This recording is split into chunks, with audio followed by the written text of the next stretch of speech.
ಶ್ರೀ ವಾದಿರಾಜರು ಸಶರೀರವಾಗಿ ವೃಂದಾವನಸ್ಥರಾದ ಪವಿತ್ರ ತಪೋಭೂಮಿ ಶಿರಸಿಯ ಸೋದೆ ವಾದಿರಾಜ ಮಠದಲ್ಲಿ ಮಠಾಧೀಶರಾದ ಶ್ರೀ ವಿಶ್ವವಲ್ಲಭ ತೀರ್ಥರು ಭಾನುವಾರ ಚಾತುರ್ಮಾಸ ವ್ರತ ಸಂಕಲ್ಪ ಮಾಡಿದರು. ಆಷಾಢ ಹುಣ್ಣಿಮೆಯಂದು ಉಡುಪಿ ಅಷ್ಟಮಠಗಳಲ್ಲಿ ಒಂದಾದ ಸೋದೆಯ ಶ್ರೀ ವಿಶ್ವವಲ್ಲಭ ತೀರ್ಥರು ತಮ್ಮ 19ನೆಯ ಚಾತುರ್ಮಾಸ್ಯ ವ್ರತವನ್ನು ಭಾವಿ ಸಮೀರ ಶ್ರೀ ವಾದಿರಾಜ ಗುರು ಸಾರ್ವಭೌಮರ ಪಂಚವೃಂದಾವನದ ಸನ್ನಿಧಿಯಲ್ಲಿ ಸಂಕಲ್ಪ ನಡೆಸಿದರು. ಸಂಸ್ಥಾನದ ಪ್ರತಿಮೆಗಳಿಗೆ, ಪಟ್ಟದ ದೇವರುಗಳಿಗೆ ಮಹಾಭಿಷೇಕ ನಡೆಸಿದರು. ಭೂತರಾಜ ವಾದಿರಾಜರಿಗೆ ವಿಶೇಷ ಪೂಜೆ ಸಲ್ಲಿಸಿದರು.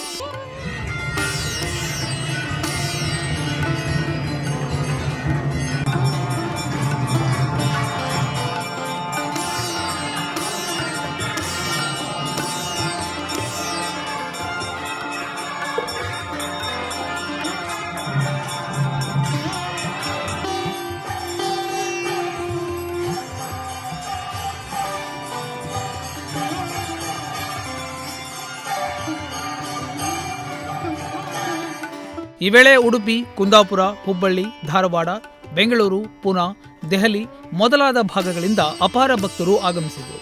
ಸೋದೆ ಮಠದಲ್ಲಿ ಶ್ರೀಗಳಿಂದ ಸೆಪ್ಟೆಂಬರ್ 18ರ ತನಕ ವ್ರತಾಚರಣೆ ನಡೆಯಲಿದೆ. ಈ ಅವಧಿಯಲ್ಲಿ ಪ್ರತಿನಿತ್ಯವೂ ಸಂಜೆ 4:30ರಿಂದ ಶ್ರೀಪಾದಂಗಳವರಿಂದ ಮಹಾಭಾರತ ಉಪನ್ಯಾಸ ಹಾಗೂ ವಿದ್ವಾಂಸರಿಂದ ಶ್ರೀ ವಾದಿರಾಜರ ಕೃತಿಗಳ ಉಪನ್ಯಾಸ ನಡೆಯಲಿದೆ.